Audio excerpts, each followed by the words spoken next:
So I'm just going back over the footage. The two pieces of video evidence that we have from driving around the campsite from two different perspectives. I got this from another Facebook page, but something kind of stood out for me because I didn't get to see this perspective before, and it's coming from the opposite side of what we saw on the last one. So the last one we drove up, they said that's where they're camping, in front of those trees. And from this other video, I got to see it from the opposite side, and it kind of stood out for me because everything looked like the exact same as the photos that I posted up before about the tent. So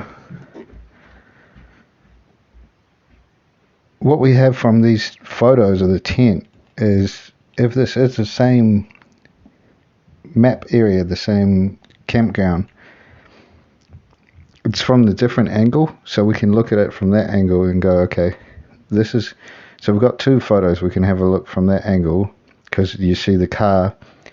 So there's three cars. There's a 2008 Dodge Avenger, which is that one on the left side, and the photo by itself. And then next to that is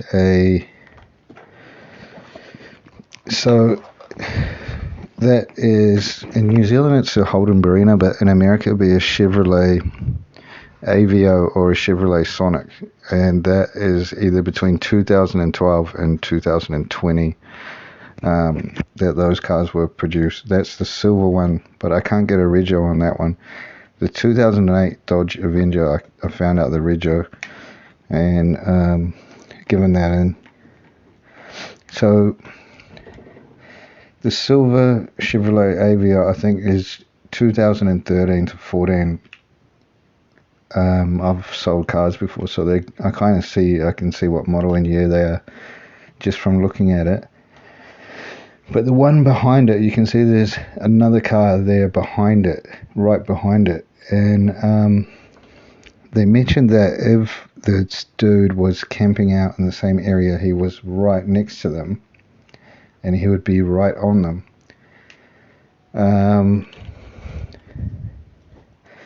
So I looked it up because I know they drive a Kia Sorento, but I haven't got the license plate, so I kind of, looking at the car, guessing it's a first generation Kia Sorento, so it's either between 2002 and 2008, and 2007 and 2008 they both came out with a color with midnight blue, which looks a lot like this color, the same color, but I've got nothing else. I know with the Kia Sorento that you can either open up the glass at the back or you can open up both. So when I originally looked at it, I thought they just had the glass open up, but they have the full one open up. So what we know is, okay, where that blue car is, so these dudes are camped behind that. They got the Chevrolet where the pictures of John Holt is sitting. You see the other man in front of him, so that's facing, let's say, facing north from this video. So to the left of him is the tent, which you see from the other picture. You can see the tent, which, you know, you seen my old video when I thought it was Gabby Petito's tent, because it's the exact same one as Gabby Petito's, but it turns out that that's just a normal tent, like a very common one in North America. But the thing that stands out for me is that patch in front of them on the picture, like it's a fire pit patch. And on that other video, you see it in the same kind of area on the other video. So is this area that they've camped in, is this the same area? And if it's not, then who is this other guy in the photo? So we need to get hold of him. We need to find out what the the other two cars in the picture are. But because a lot of dudes have hit me up about the last video and about this Spellman, because I've been going hard on looking up Spellman and all those other ones for ages, and because we've kind of, this dude's already been in custody, so that you think they would have asked him, and you think he's not a suspect, but it's just, I've gone back to it, and it's like, this seems like the exact campsite. If you look at like the trees and the colors of the trees, the soil, the colors of the soil, even the height of the trees, the area, like what's behind it, the height of the trees, the color. It's about 2 months or a month before that video was changed, so they wouldn't have changed too much. But yeah, that's what I was focusing on. I was like, this looks like it's the same area. Kylen camped, and the creepy dude was most likely right there.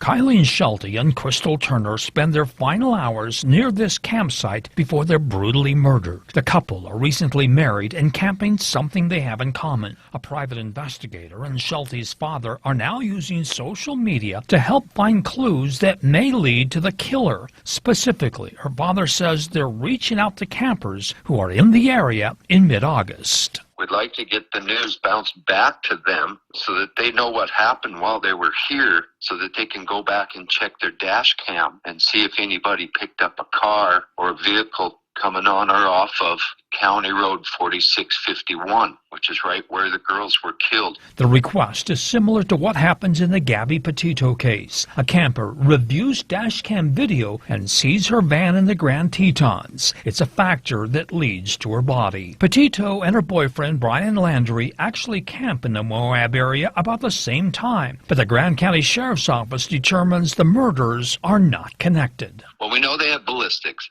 I don't know if they have fingerprints or DNA or what, but they have some way of ruling out Brian Laundrie. They have some way of ruling out these people's names that I have turned in. According to a search warrant, authorities are looking for a creepy man that approaches the women at their campsite. The girls saw him camp there, so we know he was camped too close to them. This guy didn't give him space. He crowded him, and that creeped him out. Unfortunately, Schulte says the campsites are open to anyone, and there's no reservations required. He also says the campsites are isolated from others. In addition to the search for dashcam video, Schulte's private investigator is seeking satellite imagery in hopes of seeing something. Maybe we could get a license plate or at least a clearer view of the vehicle, so law enforcement may have some suspects in mind, know what they drive, and be able to pinpoint who they're looking for. All this takes time, and Schulte knows that. 1 day is too long for me. 1 day is too long. It's torture for our family, but there's nothing we can do about it. Now, authorities in Grand County are saying very little about this case. A new search warrant shows that they are requesting data from a local cell tower. They actually want to know who was making calls in that area on the day the two women were murdered. Now, if you have something to offer, visit our website, abc4.com, click on this story, and follow the link. For the Justice Files, Marcus Ortiz, ABC4 News.